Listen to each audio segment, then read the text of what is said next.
जी हाँ दोस्तों, ये हमारा मोस्ट इम्पॉर्टेंट क्वेश्चन है और एग्जाम में कई बार पूछा भी गया है कि वाशिंगटन सम्मेलन की उपलब्धियों का मूल्यांकन करें, या तो दे देगा कि वाशिंगटन सम्मेलन के उद्देश्य महत्व का आलोचनात्मक मूल्यांकन करें। ठीक है, ऐसे क्वेश्चन देता ही देता है।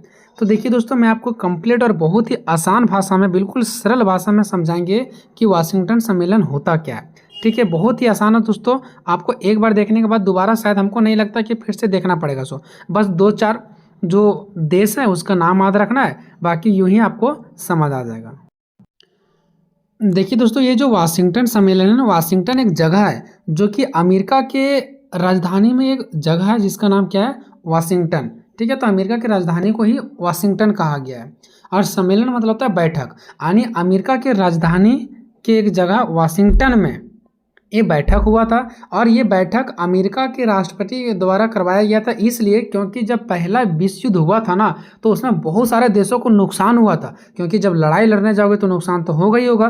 तो पहला युद्ध में बहुत ज़्यादा क्या हुआ था, सभी देशों को नुकसान हुआ था। तो सभी देशों को ये डर था कि फिर से कहीं दोबारा युद्ध ना हो जाए, इसीलिए वो सभी देश बैठ करके एक समझौता किए कि कोई भी देश ज़्यादा से ज़्यादा सैनिक को नहीं रखेंगे, ज़्यादा से ज़्यादा हथियार को नहीं रखेंगे, ताकि युद्ध फिर से ना हो। और इसी के समझौते में एक बैठक किया गया था कि कोई भी अब देश ज़्यादा से ज़्यादा हथियार और सेना नहीं रखेंगे। ठीक है, तो उसी को वाशिंगटन सम्मेलन कहा जाता है। देखो, सबसे पहले भूमिका पर आते हैं। वाशिंगटन सम्मेलन, जिसे वाशिंगटन नौ सैनिक सम्मेलन भी कहा जाता है। देखिए दोस्तों, यहाँ पर नौ सैनिक का मतलब क्या है? नौ मतलब होता है नौका, नौका मतलब पानी में चलने वाला जहाज, और सैनिक का मतलब होता है सेना। आपको पता है, जो लड़ते हैं अपने देश की रक्षा के लिए, यानी पानी में, यानी कि समुद्र में लड़ने वाले जो सेना थे ना, बस उसी पर यह बात किया गया है।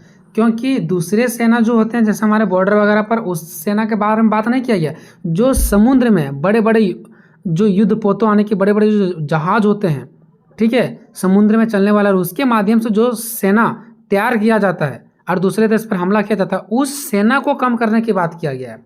तो नौ सैनिक का मतलब हो गया दोस्तों, जो समुद्र वाले, जो समुद्र के मार्ग में आने वाले जो युद्ध होते हैं, और वो सेना को जो तैयार किया जाता है। ठीक है, तो नौ सैनिक मतलब समुद्र के सेना। ठीक है, तो ये न समुद्र की सेना का सम्मेलन भी कहा जाता है, क्योंकि इसमें जो सेना को कम करने की बात किया गया था ना, वो नौ सैनिक को ही कम करने की बात किया गया था, यानी कि समुद्र में लड़ने वाले सेना को ही कम करने की बात किया गया था। ठीक है, दुनिया के इतिहास का एक बहुत ही महत्वपूर्ण सम्मेलन था ये।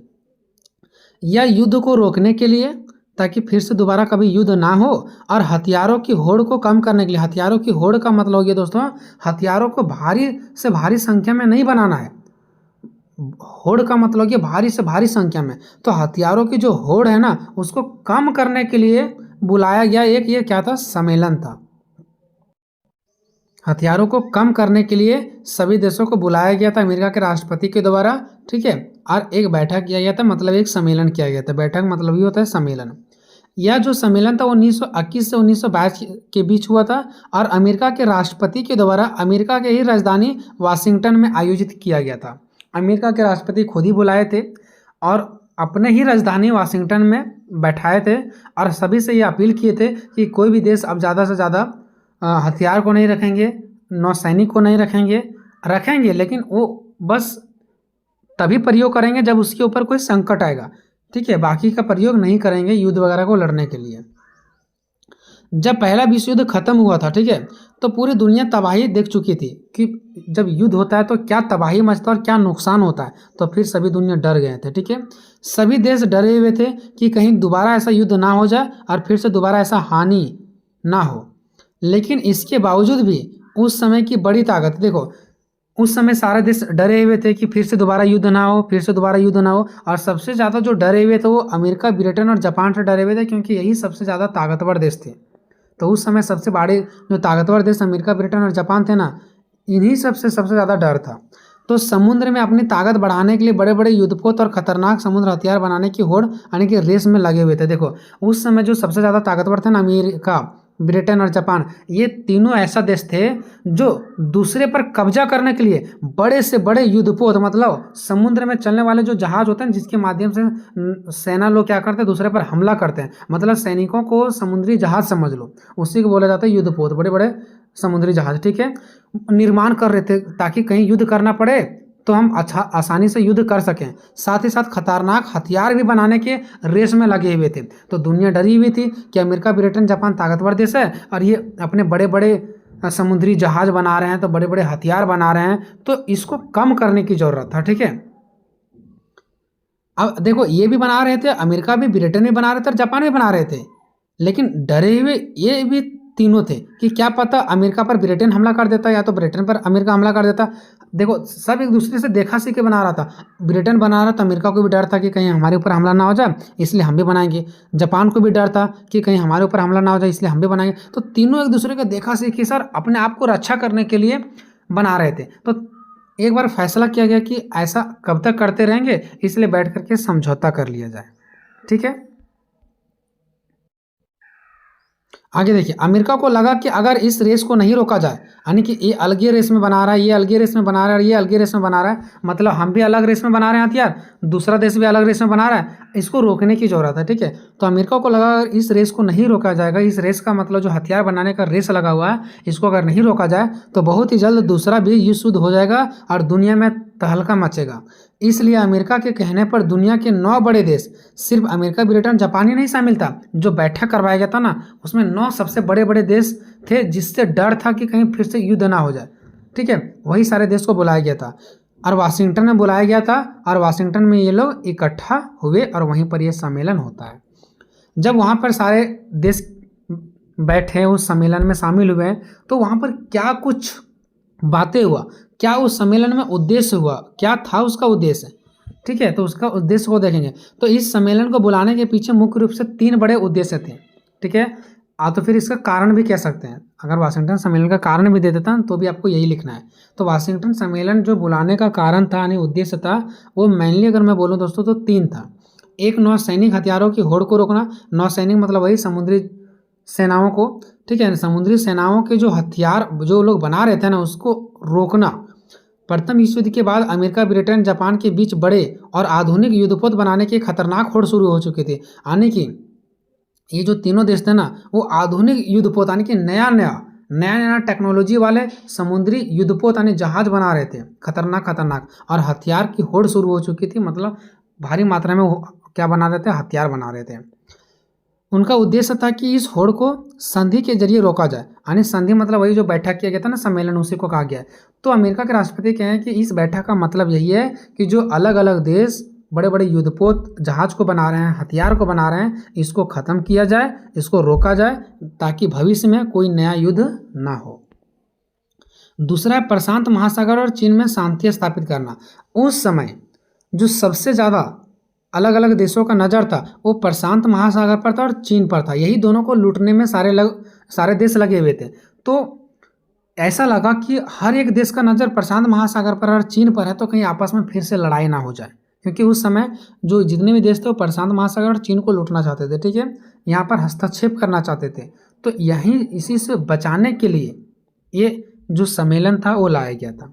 युद्ध के बाद जब पहला युद्ध हो चुका था तो जापान, चीन, ठीक है, जो जापान था ना, वो चीन और प्रशांत महासागर में तेजी से अपनी ताकत बढ़ा रहा था। देखो जो जापान था उस समय ताकतवर देश था, ये चीन के ऊपर और प्रशांत महासागर की तरफ तेजी से अपना ताकत बढ़ा रहा था और उसको अपने ओर करने के प्रयास में थे। तो अमेरिका और ब्रिटेन चाहते थे कि जापान के बढ़ते कदमों को रोका जाए और चीन की रक्षा किया जाए। तो अमेरिका और ब्रिटेन को ऐसा लगा कि प्रशांत महासागर और चीन पर आने वाला समय में जापान कब्जा कर लेगा, इसीलिए प्रशांत महासागर और चीन की तरफ जब जापान बढ़ रहा था ना, उस समय अमेरिका और ब्रिटेन ने ये चाहा कि इसको रोका जाए यहीं पर, नहीं तो ये आगे आने वाले समय में क्या होगा और भी इसको अपने कब्जा में कर लेगा। इसीलिए जापान को बढ़ते कदमों को रोका गया और चीन की रक्षा किया गया कि आप चीन को नहीं लूट सकते हैं, चीन को भी बचाया गया। ठीक है, प्रशांत महासागर और चीन दोनों को बचाने की बात किया गया। तो यही सब चीज़ डर था कि कोई देश उधर अपना कब्जा कर रहा है तो कहीं युद्ध ना हो जाए, कहीं लड़ाई झगड़ा नहीं हो जाए। ठीक है, जापान संधि को समाप्त करना। देखो यहाँ पर एक और चीज़ है, जापान संधि को समाप्त करें। जापान संधि क्या है, तो जापान और जो ब्रिटेन था ना, ये दोनों के बीच एक संधि हुआ था। जापान जो था सो और एक ब्रिटेन, ये दोनों के बीच एक संधि हुआ था। अब वो दोनों के बीच जब संधि हुआ था ना, तो अमेरिका डरा हुआ था कि कहीं जापान और ब्रिटेन के बीच जो संधि हुआ है, संधि मतलब उन लोगों के अंदर जो बात विचार हुआ है, उससे कहीं हमारे ऊपर हमला वो दोनों मिल करके ना कर दे। ठीक है, तो ब्रिटेन और जापान के बीच एक सुरक्षा संधि चल रही थी। सुरक्षा संधि की हम आपको मदद करेंगे और आपको हमको मदद करना है। तो ब्रिटेन और जापान के बीच एक संधि चल रहा था। तो अमेरिका को डर था कि अगर कभी भी जापान से अगर युद्ध भी हो जाता है, ठीक है, तो ब्रिटेन तो उसको साथ देगा ही देगा। इसलिए अमेरिका इस पुरानी संधि को खत्म करवाना चाहता था। जापान और ब्रिटेन के बीच जो दोस्ती चल रहा था वो अमेरिका उसको खत्म करवाना चाहता था, क्योंकि अमेरिका को डर था कि अगर हम जापान से लड़ेंगे तो ब्रिटेन इसको मदद कर देगा, क्योंकि ब्रिटेन से इसका अच्छा खासा चलता है। तो इसको भी समाप्त करने में लगे हुए थे। इसीलिए अमेरिका के राष्ट्रपति सम्मेलन करवाते हैं कि किसी भी प्रकार का कोई युद्ध अब आगे किसी को नहीं करना है। ठीक है, हालांकि यहाँ पर अगर आप देखेंगे दोस्तों, तो यहाँ पर अमेरिका और ब्रिटेन दोनों चाहते थे कि जो जापान इतना आगे बढ़ रहा है उसको पीछे किया जाए। लेकिन यहाँ पर अमेरिका को इस बात का डर था कि जापान के साथ अगर मेरा युद्ध होगा तो कहीं उसको ब्रिटेन ना मदद कर दे। हालांकि ब्रिटेन भी चाहता था कि जापान इतना आगे ना बढ़े, लेकिन अमेरिका को डर था कि ब्रिटेन उसको कहीं मदद ना कर दे। आगे देखो सम्मेलन का महत्व और उपलब्धियां। आप देखते हैं सम्मेलन जो ये बैठक हुआ था उसमें क्या इसका उपलब्धियां रहा, क्या कुछ इसमें बातें किया गया। तो इसका महत्वपूर्ण समझौता हुआ और इतिहास में से एक बड़ी कामयाबी माना गया, क्योंकि ये कामयाब भी रहा।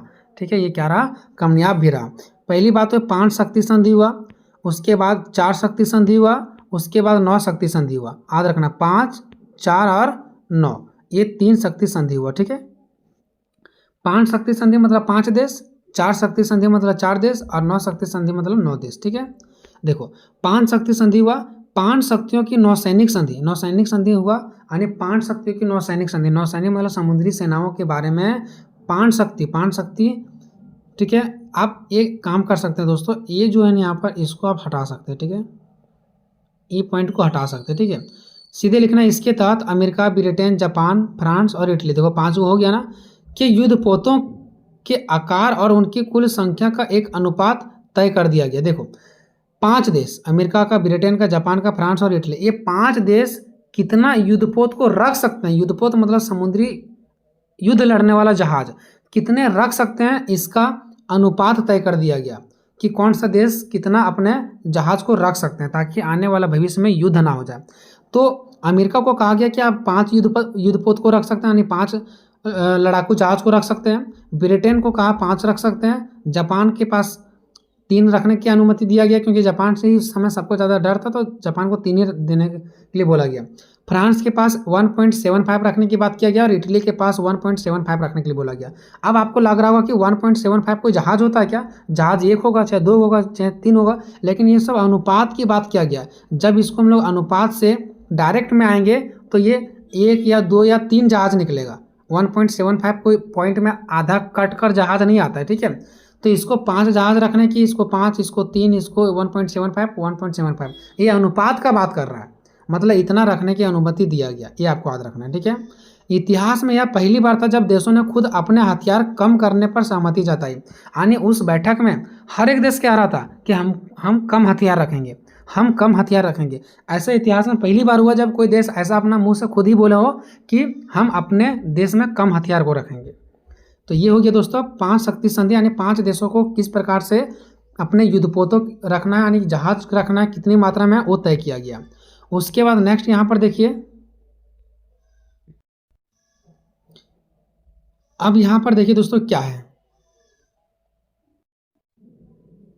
अब 4 शक्ति संधि देखते हैं। 4 शक्ति में कौन आ गया, अमेरिका, ब्रिटेन, जापान, फ्रांस, ये 4 देश ने वादा किया कि वे प्रशांत महासागर में एक दूसरे के क्षेत्रों पर कब्जा नहीं करेंगे और विवाद होने पर बातचीत करेंगे। ठीक है, यानी जो 4 देश थे ना, ये चारों देशों ने एक दूसरे से वादा किया कि जो भी प्रशांत महासागर में जिसका जो हिस्सा है उस पर कोई एक दूसरे से कब्जा नहीं करेगा, है ना। अगर प्रशांत महासागर में ये मेरा कब्जा में है तो इस पर हम हमला नहीं करेंगे, या अगर ये मेरा तो इस पर कोई दूसरा कोई हमला नहीं करेगा। इस पर ये खुद में सभी देशों ने क्या किया, बातचीत किए और विवाद को निपटारा करने का काम किया। इसके साथ ही पुरानी ब्रिटेन जापान की जो संधि था ना उसको खत्म हो गई, और जिससे अमेरिका ने राहत का सांस लिया। देखो एक तो यहाँ पर इन चारों के बीच एक संधि हुआ कि प्रशांत महासागर में कोई एक दूसरे के ऊपर कदम नहीं रखेगा, जिसका जो हिस्सा है वही को अपने अंदर रखेंगे, एक दूसरे के ऊपर हमला नहीं करेंगे, एक दूसरे के जो क्षेत्र है उसको अपने में नहीं करेंगे, लूटेंगे नहीं। और दूसरा, जो जापान और ब्रिटेन के बीच संधि था ना एक दूसरे को मदद करने का, वो संधि को भी हटा दिया गया, क्योंकि अमेरिका को यही डर था कि अगर जापान से कभी लड़ाई हो जाएगा तो अमेरिका इसको मदद ना कर दे। तो अमेरिका इसी में लगा हुआ था कि ये दोनों के बीच जो संधि है उसको खत्म किया जाए। और उस बैठक में कहा गया कि जो ब्रिटेन और जापान का संधि उसको खत्म करना होगा, और वाकई में खत्म कर दिया गया, जिससे अमेरिका ने राहत की सांस लिया कि चलो हम यही चाहते थे कि ये दोनों के बीच जो संधि है वो क्या हो जाए, खत्म हो जाए। आगे देखते हैं दोस्तों, 9 शक्तियों की संधि। इसमें 9 देश शामिल थे। इसमें शामिल सभी 9 देशों ने चीन के लिए खुले द्वार की नीति को स्वीकार किया। मतलब देखो, इसमें 9 देश शामिल थे और 9 देश ने ये फैसला किया कि जो चीन में है ना, वो सभी देश जा करके क्या कर सकते हैं, व्यापार कर सकते हैं, यानी खुले द्वार की नीति, यानी सबके लिए खुला दरवाजा होगा। सबसे ज़्यादा उस समय चीन पर जो कब्जा था ना, वो जापान का था। तो अमेरिका इसी चीज़ का चर्चा की था कि सबसे ज़्यादा जापान में, जो जापान है वो चीन में सबसे ज़्यादा जाकर के क्या कर रहा है, व्यापार कर रहा है। अमेरिका को इस बात का डर था कि जापान ही सबसे ज़्यादा व्यापार कर रहा है, कहाँ पर, चीन में। अब इस फैसला में क्या कहा गया कि 9 का 9 देश बराबर हिस्सों में चीन में जाकर के व्यापार करेंगे, यानी खुले द्वार की नीति, यानी कि सबके लिए एक समान दरवाजा खुला होगा। और इस नीति को स्वीकार किया गया। यहाँ भी जापान का हानि हुआ, क्योंकि जापान पहले सबसे ज़्यादा व्यापार चीन से ही करता था। इसका मतलब था कि चीन पर किसी भी एक देश का अधिकार नहीं होगा, मतलब कोई एक खास अकेला देश का चीन पर कब्जा नहीं होगा, बल्कि सभी देश वहाँ समान रूप से, यानी बराबर रूप से व्यापार कर सकेंगे। सोचिए जरा, अमेरिका का सोच कहाँ पर है। सो जो जापान आगे बढ़ रहा था ना, उस चीज़ को अमेरिका के द्वारा देखा नहीं जा रहा था, और हर एक जापान के बढ़ते कदम को अमेरिका रोकना चाहता था। और यहाँ भी वही चीज़ हो गया कि कोई भी एक देश का कब्जा अकेले चीन पर नहीं रहेगा, बल्कि हर एक देश जाकर के वहाँ पर व्यापार कर सकते हैं। लेकिन इस बात को आगे जाकर के जापान नहीं मानता है, और चीन पर अपना कब्जा कर, पहले जो किया था वही अभी भी किया रहता है, और दूसरे से ज़्यादा व्यापार भी करता है वहाँ जाके। अब देखिए दोस्तों, ये सब कुछ हो गया। अब देखते हैं आलोचनात्मक मूल्यांकन। आलोचनात्मक मतलब हुआ कि जो ये सम्मेलन हुआ ना, वाशिंगटन का सम्मेलन, तो ये तो सफल तो रहा, बहुत अच्छा तो रहा, लेकिन इसके अंदर कुछ कमियां भी हुआ। अब वो कमी क्या है वही देखेंगे। तो जो भी कुछ चीज़ें हम लोग, कोई भी सम्मेलन होता है, कोई बैठक होता है, कोई भी चीज़ होता है, तो वो तो अच्छा रहता है, लेकिन उसके पीछे जो कुछ कमियां रहता है ना, उसी को बोला जाता है आलोचनात्मक मूल्यांकन। आलोचनात्मक मतलब उसका कुछ कमियाँ। भले ही ऊपर से यह सम्मेलन बहुत ही सफल दिखाई दिया, लेकिन गहराई से अगर देखें तो इसमें बहुत ही कुछ कमी था। पहला कमी क्या था, जापान को अमेरिका और ब्रिटेन की तुलना में कम नौसैनिक अनुपात 3 का अनुपात दिया गया। ठीक है, अमेरिका के पास कितना युद्धपोत रखने का अनुमति दिया गया, 5। ब्रिटेन के पास कितना, 5, लेकिन जापान को कितना दिया गया, 3 दिया गया। तो यहीं से भेदभाव शुरू हो गया। जापान को अमेरिका और ब्रिटेन की तुलना में कम नौसैनिक, यानी कि 3 ही दिया गया। इससे जापान के राष्ट्रवादियों ने अपना अपमान समझा, यानी कि जापान के लोगों, जापान के जो राष्ट्रवादी के लोग थे, ठीक है, वो अपने आप पर अपमानजनक समझा कि अमेरिका 5 रख रहा है, ब्रिटेन 5 रख रहा है, हम जो ताकतवर देश है जापान, वो हमको 3 ही दिया। तो इन लोगों को अपमान लगा, बेइज्जती लगा। इसी अपमान का बदला लेने के लिए आगे चल करके जापान में सैन्यवाद बढ़ गया। जापान ने अपने सैनिक को बढ़ाना शुरू ही कर दिया, और कम करने की बजाय और वो बढ़ाने लगे, जिससे दूसरा विश्व युद्ध का रास्ता साफ हो गया। और इसी की वजह से आगे चल करके दूसरा विश्व युद्ध भी होता है। और दूसरा विश्व युद्ध ना हो, इसी के लिए सम्मेलन किया गया था, लेकिन जापान मानने के लिए तैयार नहीं थे, और आगे जाकर के धीरे धीरे इसी का प्रभाव पड़ते गया, सैनिक बढ़ाते गए, और दूसरा विश्व युद्ध भी हो जाता है। आगे देखो, इस संधि में केवल बड़े युद्धपोतों पर रोक लगाई गई थी। अब देखो, इस संधि में सबसे बड़ा कमी कहाँ था। इस बैठक जब हुआ था ना, ये जब वाशिंगटन का सम्मेलन बैठक हुआ था, उसमें कहा गया था कि बड़े बड़े युद्धपोतों पर रोक लगाना है, यानी बड़े बड़े समुद्री जहाज़ों पर रोक लगाना है। छोटे छोटे पर तो मना नहीं किए थे, पनडुब्बियों पर तो मना नहीं किए थे, लड़ाकू विमान पर तो मना नहीं किए थे। ठीक है, वो तो सिर्फ समुद्री जहाज़ों को मना किए थे। अब मैटर यहाँ फंस गया। ठीक है, नतीजा यही हुआ कि देश ने, यानी जापान ने, इन अन्य हथियारों को और तेजी से बढ़ाना शुरू कर दिया। किसको किसको, पनडुब्बियों को, लड़ाकू विमानों को, ये सब को वो रोके नहीं, बल्कि और तेजी से बढ़ाएं। इनका कहना था कि जब हमको पूछा जाएगा तो हम बोलेंगे आप तो सिर्फ युद्धपोतों, समुद्री जहाज़ों को बनाने से मना किए थे, हम उसको तो नहीं बना रहे, हम बना रहे हैं पनडुब्बियों, लड़ाकू विमान बना रहे हैं। मामला यहाँ पर फंस गया। अब आगे क्या होता है, 9 शक्तियों की संधि जो हुआ था, जिसमें क्या बात हुआ था कि 9 देश चीन में जाकर के एक ही जैसा व्यापार करेंगे बराबर हिस्सों में, यही बात हुआ था ना। लेकिन आगे क्या होता है देखिए, 9 शक्ति की संधि में चीन की रक्षा की बात किया गया था कि चीन का रक्षा किया जाएगा और सभी देश एक समान जाकर के वहाँ पर व्यापार करेंगे। लेकिन चीन को एक कमजोर देश ही माना गया, और चीन को उस समय कमजोर देश ही माना गया।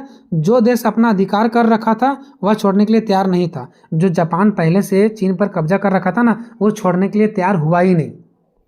ठीक है, संधियों में या तो लिख दिया गया कि नियम का पालन करना है। जब वहाँ वाशिंगटन का सम्मेलन हुआ, बैठक हुआ, तो वो सारा विवरण वहाँ पे लिखा गया कि कोई ज़्यादा हथियार नहीं बनाएगा, कोई ज़्यादा युद्धपोत का निर्माण नहीं करेगा, ये तो लिख दिया गया। लेकिन मान लो अगर कोई देश ज़्यादा युद्धपोत बना देता है, चाहे सैनिक का आगे बढ़ोतरी करेगा या तो ज़्यादा से ज़्यादा सैनिक को तैयार करेगा, तो उसके ऊपर कार्रवाई करेगा कौन? उसका तो नाम आया ही नहीं। तो संधि में या तो लिख दिया गया नियमों का पालन करना है, लेकिन अगर कोई देश नियम तोड़ेगा तो उसे सजा कौन देगा? सबसे बड़ी बात तो यहीं फंस गया। इसका कोई इंतजाम नहीं किया गया था। यही कारण निकला कि जब जापान ने चीन के मंचूरिया पर हमला किया तो यह संधि जो बनाया गया था अब कोई देश कहीं हमला नहीं करेगा, वो संधि सिर्फ कागज का टुकड़ा बन करके रह गया, क्योंकि सारे नियम सिर्फ कागज पर लिख दिया गया था। लेकिन जब कोई देश गलती करेगा तो उसके ऊपर कार्रवाई कौन देश करेगा, कौन लोग करेगा, इसका कोई विवरण था ही नहीं। तो जापान ने चीन की एक जगह मंचूरिया, वहाँ पर हमला कर देता है। किसी का ताकत नहीं होता कुछ बोलने का, बस ये देश उसका मुंह देखता है और वो देश इसका मुंह देखते हैं। ठीक है, तो इस प्रकार से ये पूरा कहानी था दोस्तों। मिलता है नेक्स्ट वीडियो में, तब तक जय हिंद जय भारत।